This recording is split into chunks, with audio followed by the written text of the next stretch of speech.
Esta semana hemos tenido presentación de resultados y también algunos anuncios importantes que te voy a comentar en este vídeo. Por supuesto, todo esto afecta a las bolsas en general y también te voy a compartir una pequeña reflexión al final del vídeo que creo que es importante a la hora de entender por qué hay tanta volatilidad, sobre todo en estas últimas semanas.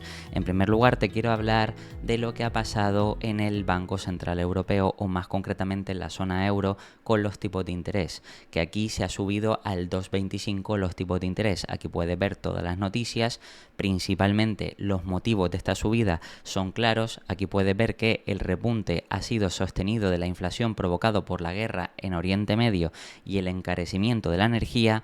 Ten en cuenta que la guerra o conflicto de Oriente Medio entre Irán y Estados Unidos, a quien más se está afectando directa e indirectamente, no es ni a Estados Unidos ni a los países de Oriente Medio, sino a Europa, porque son más dependientes de la energía, como puede ser, por ejemplo, el gas licuado. Aunque están aplicando cambios de políticas energéticas, poco a poco se van dando cuenta de que realmente la electrificación y todos los objetivos que se han marcado no sirven de nada y probablemente esto se va a ir posponiendo con el tiempo. Aparte que también en el estrecho de Hormuz pasa parte de ese gas licuado que es más del 15-20% de todo lo que demanda Europa. Entonces esto es algo que afecta directamente a la economía europea y entre otras cosas puede repuntar la inflación, y es por eso por lo que el Banco Central Europeo ha decidido subir en 0,25 o 25 puntos básicos los tipos de interés.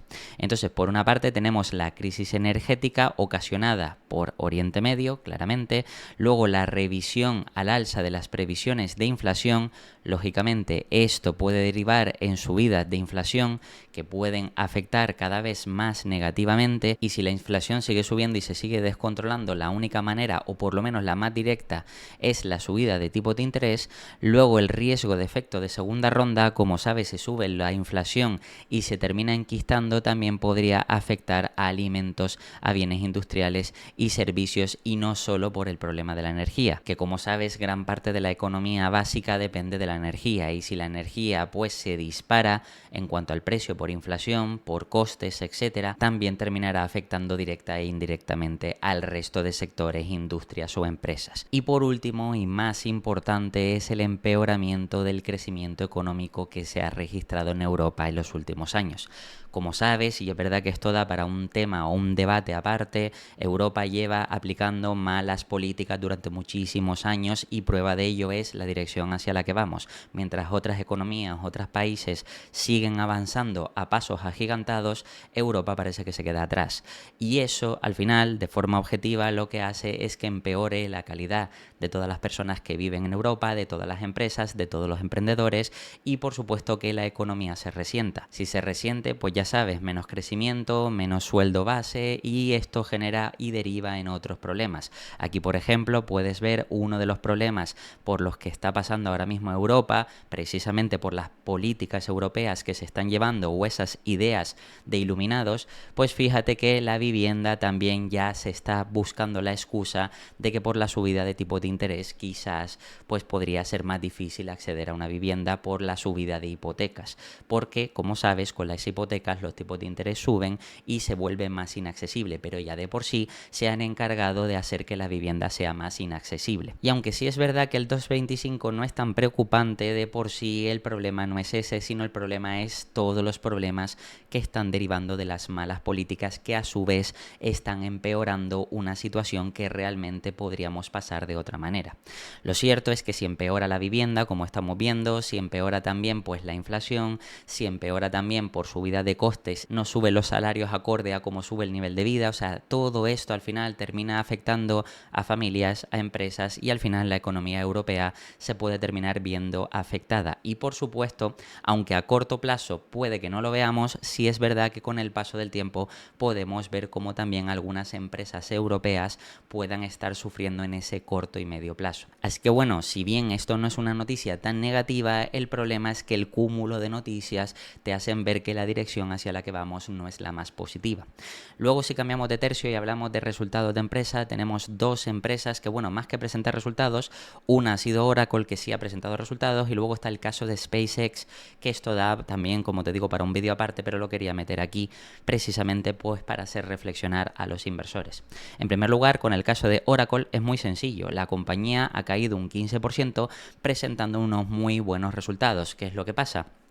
Pues que hay ciertas cosas que al mercado no le gustan y como no le gustan, pues ya está, ¿vale? Entonces vamos a ver exactamente qué es lo que no le ha gustado al mercado, si realmente tiene o no sentido, porque aquí en principio tienes que pensar que cuando nosotros hablamos del precio de cotización, siempre esto se rige en base a la valoración de la compañía. Si la compañía es capaz de generar más, o las expectativas que se descuentan son mayores, la empresa debería de cotizar más en bolsa, es decir, su precio debería subir, no bajar. Entonces, en primer lugar, es que aquí vemos que superaron las expectativas de analista tanto en ingresos como en ganancias operativas, y también las acciones de la compañía registraron un desplome cercano al 12%, realmente fue más en pico, aunque después corrigió un poco, pero lo cierto es que corrigió tras los resultados. Las causas principales, ¿cuáles fueron? Bueno, en primer lugar, previsiones de CAPEX que aquí desorbitadas porque ellos prevén que para 2027 el ejercicio fiscal de Oracle, que lo tiene cambiado,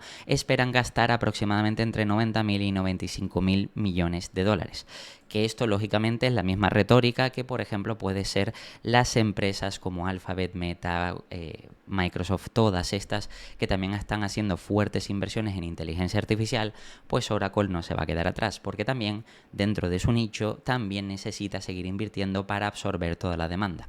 Al mismo tiempo esta cifra superó de forma masiva los 61.000 millones de dólares que anticipaban los analistas y que esto por supuesto pues tampoco gusta porque si se gasta de más significa que a corto plazo los beneficios free cash flow serían más negativos y por tanto eso no gusta a los accionistas.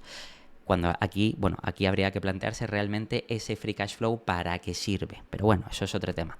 Entonces, en cuanto al flujo de caja libre, profundamente negativo, derivado de estas inversiones, pues la inversión en inteligencia artificial, nubes, centros de datos dedicados, como te digo, principalmente a esa inteligencia artificial es lo que ha deteriorado todo el flujo de caja libre, convirtiéndolo en negativo. Y además el flujo de caja libre acumulado por la firma cayó a un terreno negativo de 24.700 millones. Lo que quiere decir que si pasa a terreno negativo, la gente lo asocia con que la empresa no es rentable y ahí eso está totalmente alejado de la realidad. Pero bueno, como digo, esto te lo dejo para que reflexiones. Luego, una cosa que ha sido una noticia positiva, pero que el mercado lo ha visto como negativo, es en este caso el riesgo de alta concentración de OpenAI. Si bien los RPOs han ascendido a 638.000 millones, esto sería como una especie de contratos que tienen como si fuera una especie de reservas o contratos, digamos, preparados para ser ejecutados y facturarlos más adelante. Digamos que podría ser como una especie de backlog o cartera de pedido, pues en este caso son, como te digo, 638.000 millones, el número más alto que ha registrado Oracle, pero ¿cuál es el problema? Que de todo esto, prácticamente más de un 40% viene de contratos con OpenAI. ¿Qué te lo pone aquí? Sin embargo, entidades financieras como Bank of America estiman que cerca de 300.000 millones están vinculados exclusivamente a OpenAI, es decir, prácticamente casi el 50%, un 40 y pico por ciento, está atado a un único cliente. Y claro, aquí el mercado pues ya saca las conclusiones de que si estás atado a un único cliente, si este cliente que además encima está haciendo fuertes inversiones, igual que el resto de empresas en inteligencia artificial, pues si este cliente de repente anula los pedidos, pues significa que la facturación y por tanto los beneficios de Oracle podrían verse mermados porque lo que supuestamente podrían llegar a generar, porque estos RPOs anticipan los ingresos futuros que podría generar la compañía, si estos contratos se terminan ejecutando, pues si Oracle en este caso deja de recibir esos contratos porque OpenAI tiene problemas y supone 300.000 millones, pues al final eso podría hacer que los beneficios e ingresos futuros de la compañía bajaran, no fueran tan altos y por tanto lo que hoy creemos que la compañía está barata o razonable, pensando, ojo, no a un año como ya he explicado, sino a 3 o 5 años o más, pues entonces parecería que no está tan barata, sino realmente estaría más cara de lo que parece. Esto más o menos podría tener cierto fundamento, pero claro, aquí habría que ver realmente cuál es el incentivo que hay detrás de OpenAI a dejar de invertir. Y esto es una cosa que también te la dejo para reflexionar. Y luego al mismo tiempo aumento del endeudamiento y menores márgenes. Esto sí que es verdad que es algo que afecta directamente a la contabilidad de la empresa. Para poder financiar la expansión física en la nube, el gigante tecnológico ha tenido que recurrir masivamente a una deuda a largo plazo, la cual ya supera los 124.000 millones de dólares, y además una cosa que no ha gustado es que también ha diluido a los accionistas por valor de unos 40.000 millones. Esto por supuesto también afecta a los EPS directamente de la compañía porque diluye a los accionistas y ataca directamente el beneficio por acción. Esto por supuesto también entiendo que se pueda ver de forma negativa, pero hay que entender en qué se transforma esa dilución, porque si es una dilución a secas, entonces sí, perdemos valor como accionistas, pero también tienes que tener en cuenta que nosotros cuando somos copropietarios de la empresa, y esto es una cosa que también te voy a dejar a reflexionar, si somos copropietarios de la empresa y tú coges un dinero del capital y lo reinviertes en el negocio y tienes más activos, tienes más capacidad o fuerza en el balance, en la parte de activos, por ejemplo, porque compras infraestructura tanto en la nube como en data center o lo que sea, al final tú lo que estás haciendo es cambiar dinero por activos. Entonces, ¿realmente siendo copropietario has perdido valor? La realidad es que no, pero bueno, te lo dejo ahí para que reflexiones. Y al mismo tiempo también, pues lo que te digo, aquí hablando de márgenes, la compañía, que es otra cosa que no ha gustado, como consecuencia de este alto apalancamiento, los gastos por depreciación. Ojo, gastos contables por depreciación en infraestructuras, se estima que el margen bruto haya caído hasta el 67% desde el 72% previo. Que además te digo yo ya que teniendo márgenes superiores al 50%, yo ya lo he explicado en el canal, eso significa que esta compañía tiene enormes ventajas competitivas o que por lo menos tiene muy fuertes vientos de cola. Y aún así, aunque caiga puntualmente por algo que quizás, y por eso te digo, lo dejo para reflexionar, está justificado porque ya me dirás tú si esta empresa no invierte como esperas que crezca o que consiga cada vez más clientes o que consiga absorber cada vez más demanda, ya me dirás cómo se hace. Entonces, bueno, pues al final, si esto es puntual pero justificado, quizás a lo mejor no es tan negativo como lo está viendo el mercado. Y luego también en cuanto al entorno macroeconómico hostil, que la liquidación de las acciones de Oracle coincidió con la caída generalizada de Wall Street, donde el Nasdaq se contrajo un 2%, S&P 500 retrocedió un 1,6%. Bueno, ya sabes que llevamos semanas que si también con el conflicto entre Irán y Estados Unidos, que si hay paz, hay acuerdo, no hay acuerdo, que si luego hay más inflación, los tipos, la deuda, o sea, bueno, aquí es que sale de todo, noticias tienes por todas partes, pero lo cierto es que al final, bueno, el mercado, si no es por una cosa, por otra, siempre va a haber justificación de que pueda bajar la compañía. Y el otro punto es que las tensiones geopolíticas internacionales, como te decía, y expectativas de la Reserva Federal de mantener los tipos o de subirlos o bajarlos, pues al final eso sumado al alto crecimiento y el CAPEX o el alto gasto en CAPEX, pues hace que los accionistas no terminen confiando tanto. Entonces, claro, aquí en cuanto a esto, simplemente si yo me fuera aquí, por ejemplo, al apartado de valoración, para ver rápidamente cuánto o a qué múltiplo estaría cotizando Oracle, podemos ver, por ejemplo, que la compañía, si bien recuerda que a 12 meses es lo que vamos a ver aquí, si bien a 12 meses parece que es un múltiplo exigente, vamos a ver si carga la página un segundo, pero si bien ves que, por ejemplo, 22 veces PER y el flujo de caja libre negativo, nuevamente ya sabes que es por esa inversión en CAPEX que hace que el free cash flow sea negativo de manera puntual, no porque haya perdido capacidad productiva. Pues lo cierto es que una compañía con este crecimiento y también teniendo en cuenta que invierte en infraestructura que está distorsionado por depreciación y amortización, está cotizando a 22 cuando hay otras empresas similares o incluso dentro del sector o segmento de inteligencia artificial, infraestructura, data center, la nube, etcétera, que estarían cotizando por 25 o 30 o incluso hasta más veces. No estoy diciendo que esto sea un regalo, simplemente estoy diciendo que si lo ponemos en contexto, realmente no está caro, porque además estoy hablando de a un año y yo este tipo de compañías no invierten, tienes que pensar que no invierten a un solo año para intentar facturar a los clientes del próximo año y ya, No, las inversiones que hacen son masivas para los próximos 3, 4 o 5 años de nuevos contratos que puedan abastecer toda esa demanda y que por supuesto puedan capitalizar todo ese crecimiento. Entonces, con esta compañía es muy sencillo. Si vamos a estimaciones, ¿qué es lo que estiman los analistas? Bueno, los analistas en ingresos estiman fuertes crecimientos. Esto ya nos está dando un indicativo porque siempre los analistas, y esto ya te lo he explicado, que están pagados por esos bancos que les piden que hagan los informes, pues siempre tienden a ser conservadores para no alejarse del precio. Si los propios analistas de una empresa, ojo, que está seguida por el mercado, ya te está diciendo que va a crecer esta empresa al 32, al 45, al 41, al 22, al 16, probablemente puede ser que vaya a crecer todo esto, porque es que además la demanda está creciendo a esta velocidad. Y al mismo tiempo, en cuanto a EPS, que recuerda que también estará un poquito distorsionado, pero bueno, podríamos tenerlo en cuenta, crecimientos del 35, 44, 30, 13, incluso teniendo crecimientos del 20% tan solo, es decir, la mitad prácticamente de lo que estamos viendo aquí, 15 o 20%, a 22 veces prácticamente podríamos decir que en 3 o 4 años la inversión la recuperamos o la llegaríamos a doblar.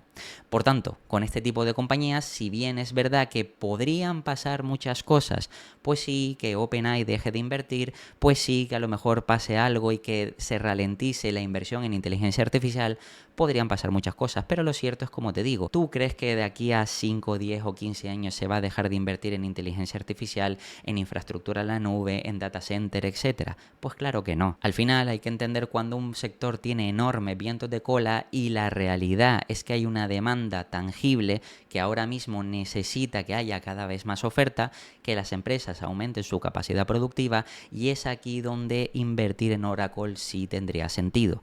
Pero nuevamente, si tú lo que ves es a corto plazo lo que va a pasar a un año y si esos contratos se van o no, o se posponen o no, pues al final no te dejará ver el horizonte temporal correcto y eso hará que no sepas invertir con seguridad.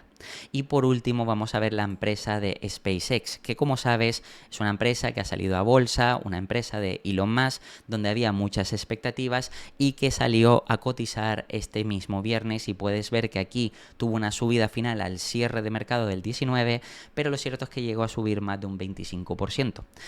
La compañía realmente iba a salir a cotizar a unos $135. Luego, cuando se abrió el mercado, llegó a escalar hasta los $150 y de ahí hizo pico aproximadamente, como puedes ver aquí, en unos 176,30 aproximadamente. El tema es que esta compañía, primero vamos a ver qué es lo que ha pasado con la empresa. Bueno, que como te digo, al final ha sido una IPO que ha sido muy seguida por gran parte del mercado. Como te digo, aquí puedes ver que salió a 155 con el gap, iba a salir a 135, pero abrió con ese gap del 11% por todas las órdenes en espera que habían en distintos brokers, y luego llegó a escalar, como te digo, hasta esos 176.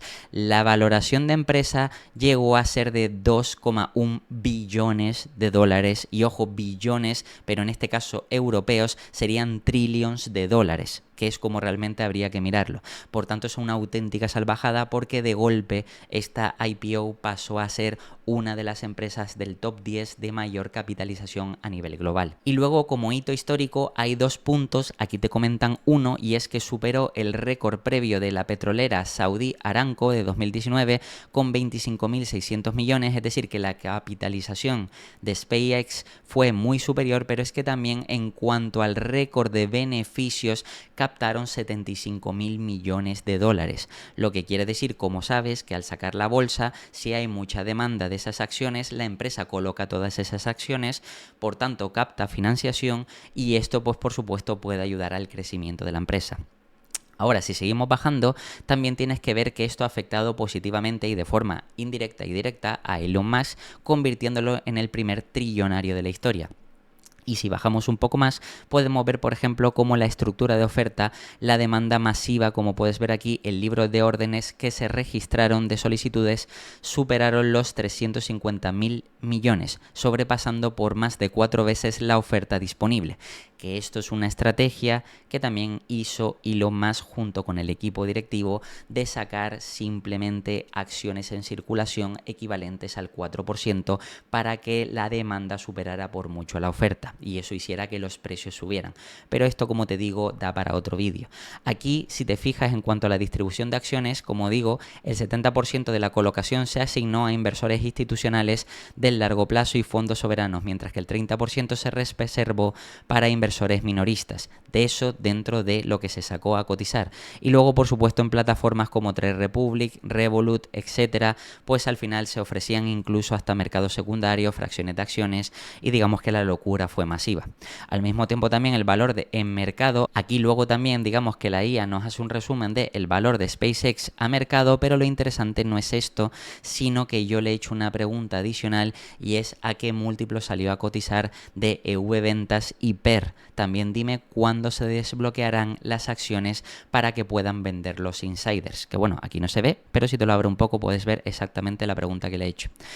Esto es muy sencillo, al final tenemos que saber cuando se hace una IPO realmente cuál es el interés que hay detrás. El único interés que hay detrás de que una empresa salga a cotizar a bolsa es porque necesita financiarse. Hay veces que hay empresas que no pueden financiarse con los bancos. ¿Por qué? Porque a lo mejor tienen demasiado apalancamiento, entonces ya los bancos le dejan de prestar o están más limitadas y entonces salen a bolsas para captar capital de inversores a cambio de repartir un porcentaje de la empresa. Pues bien, aquí como te decía, la empresa salió a $135, que luego por supuesto escaló hasta los 150, pero es que a 135 la empresa por EV Ventas realmente cotizaba a 73 veces, que es una auténtica locura y de hecho después de toda esta subida llegó a estar por encima de las 90 veces, que es una auténtica salvajada.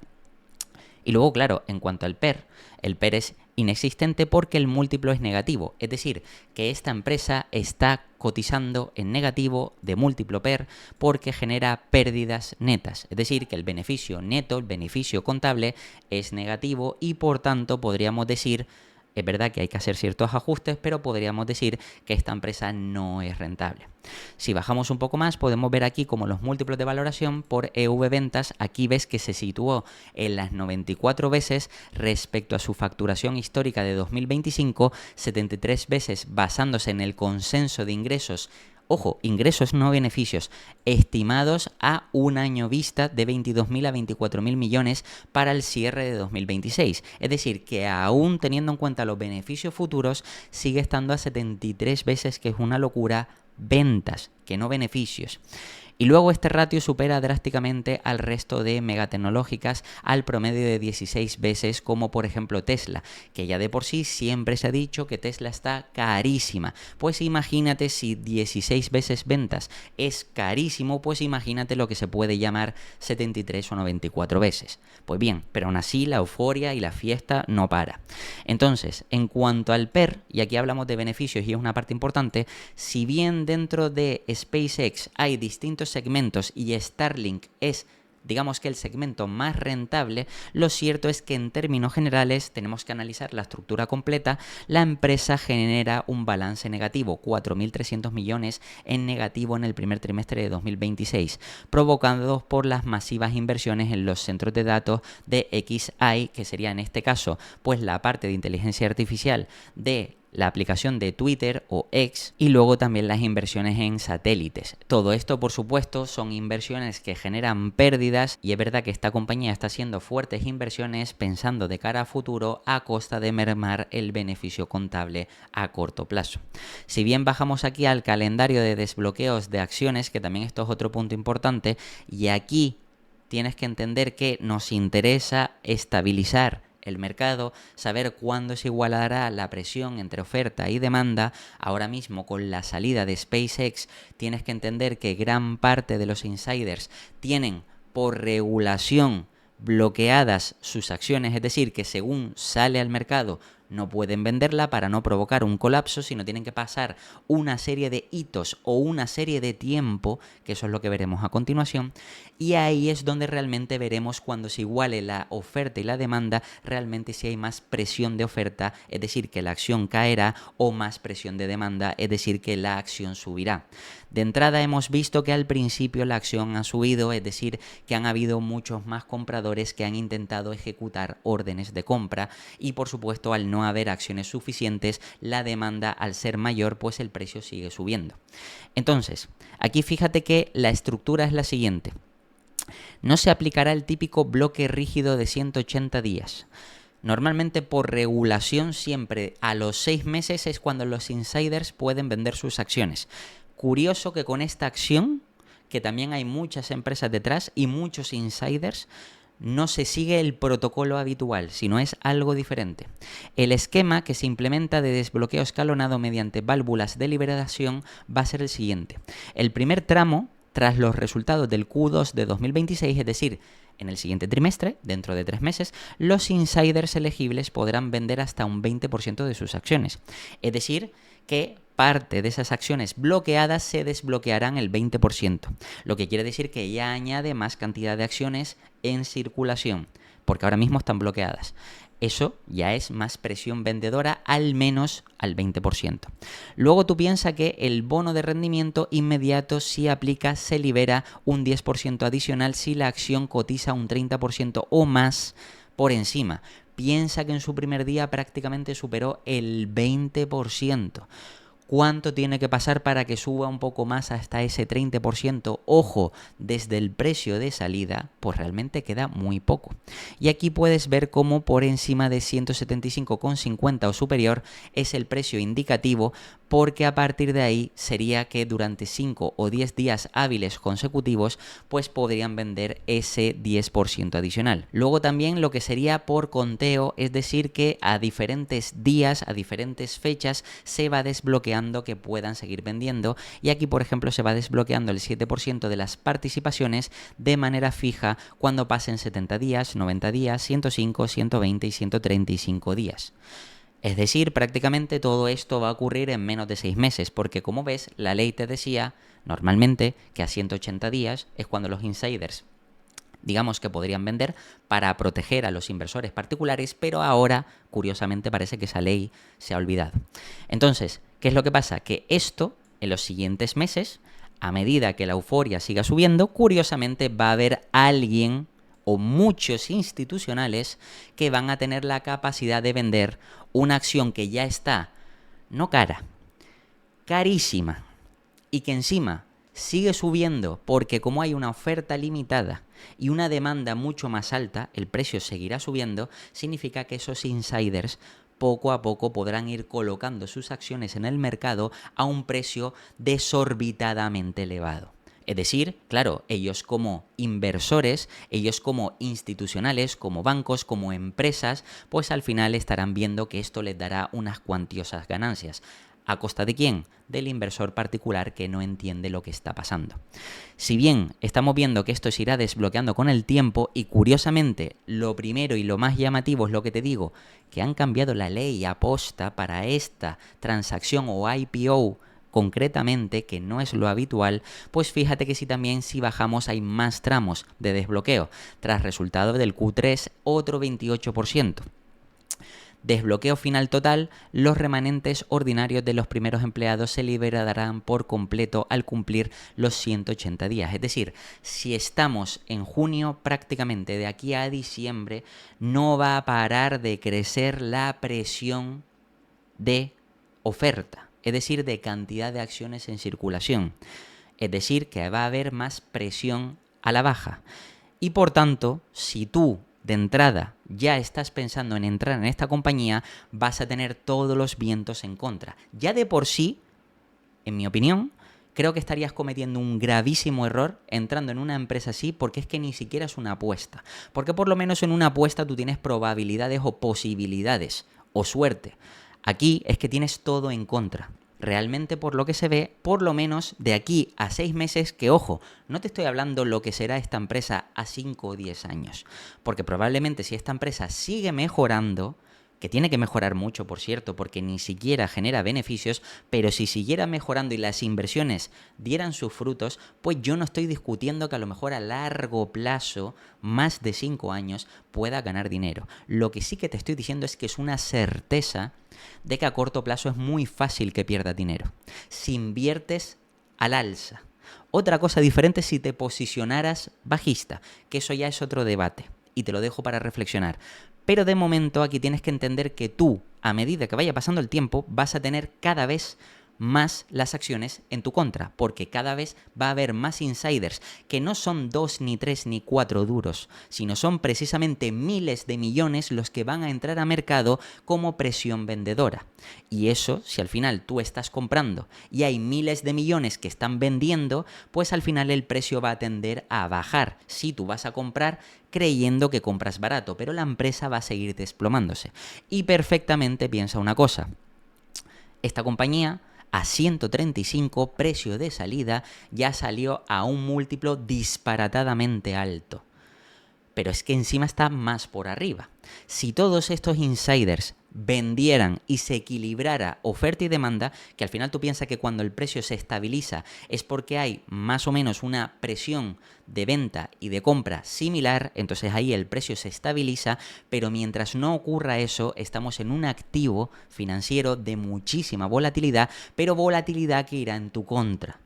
Entonces, claro, todos estos inversores que se han querido apresurar a comprar acciones de SpaceX porque puede ser la grandísima oportunidad, y el gran error que cometen es ver la confirmación de sesgo desde el minuto 1 en la IPO, es decir, oye, creo que SpaceX es buena, sin analizar los resultados. Pero mira cómo el primer día ha subido un 19%. ¿Ves? Me la estoy perdiendo. Porque es que ha subido y yo pensaba que era buena. Pero claro, tú miras todo esto y dices, pero si es que todo está en contra. La empresa pierde dinero. Si Starlink estuviera aparte, eso sería otra historia. Porque es verdad que ese negocio es rentable. Y además, la clientela potencialmente puede seguir creciendo. Aunque es verdad que los márgenes de ese segmento, y por eso te digo que no quiero hablar tanto de esta empresa, pero es verdad que los márgenes de ese segmento se contraen porque tienen que competir más, pero lo cierto es que es rentable per se, ese segmento solo. El resto, de momento, es poner dinero en un fondo vacío. Y cuidado, porque esto no tiene absolutamente nada que ver con, por ejemplo, las empresas que te he comentado en el canal, como pueden ser Meta, Alphabet, Microsoft, Amazon, etc. Esas empresas invierten porque, primero, tienen una demanda que sobrepasa a su capacidad productiva y, por tanto, invierten más para abastecer a esa demanda. Es decir, primero tengo la demanda, invierto más para tener mayor capacidad productiva y abastecer a toda esa clientela que de momento no he podido abastecer. Eso es una cosa, es decir, es garantizado. Yo primero me vienen los clientes y digo, oye, si no tengo la capacidad productiva de darle soporte a todos esos clientes o servicios a todos esos clientes, invierto más y por tanto capitalizo a todos esos clientes. Es decir, si ahora no tengo infraestructura suficiente, dentro de 1 o 2 años invierto fuertemente, tengo más infraestructura y todos esos clientes que querían firmar contratos conmigo, ahora sí les puedo decir, vente conmigo, te voy a capitalizar, te voy a dar servicio. Sin embargo, con SpaceX no está pasando esto. No tienen más clientes, no están invirtiendo teniendo la clientela esperando, no, están invirtiendo a una caja negra a ver si realmente funciona. Es un poco parecido a lo que te comentaba con Tesla. Si bien yo cuando he analizado Tesla en este canal he dicho, oye, si las aspiraciones, o más que aspiraciones, las especulaciones o expectativas futuras es que Tesla se vaya a comer el mundo, es decir, que la robótica, la inteligencia artificial, la conducción autónoma, todo eso vaya a ser la hostia, lo cierto es que la empresa hoy tendría que estar invirtiendo un montón y en los resultados estábamos viendo cómo en ciertos trimestres cada vez estaban invirtiendo menos, salvo este último trimestre, que realmente volvieron a invertir más, pero invertir más en lo que importa, que es aquello en lo que va a crecer, o tienes expectativas porque tienes demanda. Sin embargo, con SpaceX ocurre lo siguiente, están invirtiendo en Grok y eso da pérdidas de momento, es decir, que no hay suficientes usuarios que pagando la suscripción de Grok consigan justificar la financiación o la inversión que están haciendo en esa IA. Y si bien comparamos esta IA con otras inteligencias artificiales que sí están siendo más rentables de por sí solas, pues realmente aquí esta empresa no lo está haciendo tan bien. Y luego, por supuesto, el resto de segmentos que, como digo, salvo Starlink, el resto pues son deficitarios. Por tanto, esto es una realidad, pero es que además tienes insiders que van a presionar, como la propia Alphabet, que compró acciones antes en mercado privado para tener las acciones antes de salir a cotizar. Al salir a cotizar ya iban a ser tremendamente caras, es decir, que a la propia Alphabet ya ganaba dinero vendiendo las acciones a $135, pero es que ahora viene el inversor particular y otra serie de índices, que esto también hay que entenderlo, que los índices muchas veces están obligados y que curiosamente y de forma regulatoria también esta empresa va a entrar en ciertos índices antes de lo que debería. También te deberías de plantear por qué está pasando esto. Claro, si entra en índices, los índices, como no son gestión activa, están obligados a comprar por capitalización. Porque recuerda que los índices no están las mejores empresas, están las más grandes, las de mayor capitalización, SP500, las 500 empresas más grandes. Tú tienes más capitalización, tú entras en el índice, por tanto, todos los ETFs, todos los fondos están obligados a comprar sin pensar. Y eso significa que es más presión compradora. Por tanto, que podemos ver que durante todo este plazo tenemos unas compras forzadas creadas para que todo esto haya una presión compradora constante a la par que se va desbloqueando una presión vendedora, en este caso de insiders. 20%, 30%, 10% adicional por cada subida, etc. Entonces, si te fijas, todo este boost, todo este extra de demanda, ¿quién se lo va a llevar al bolsillo? Pues, lógicamente, los inversores institucionales o privados o empresas que hicieron transacciones adelantadas o incluso el propio Elon Musk con su directiva, todos se van a llevar ese dinero y el inversor particular va a estar ahí en medio esperando a ver si sube, si baja y va a estar perdido, viendo cómo las balas le llegan por todos lados y no sabe ni por dónde le sopla el viento. Entonces, aquí estás viendo una realidad. Y ojo, este análisis que te estoy haciendo es ridículo. Es decir, simplemente con una búsqueda, como puedes ver en el modo IA, ya puedes sacar estas conclusiones. El problema es que muchas veces queremos subirnos al carro de lo que sube rápido. Queremos ganar dinero rápido, no entender realmente lo que hay detrás. Porque, oye, si todo el mundo supiera que algo, por ejemplo, esta empresa, fuera a dar miles de millones, pues lógicamente todo el mundo va a querer subirse al carro. Pero aquí en bolsa también tienes que entender una cosa. Si hay compradores, tiene que haber vendedores. Porque para que tú compres una acción, alguien te la tiene que vender.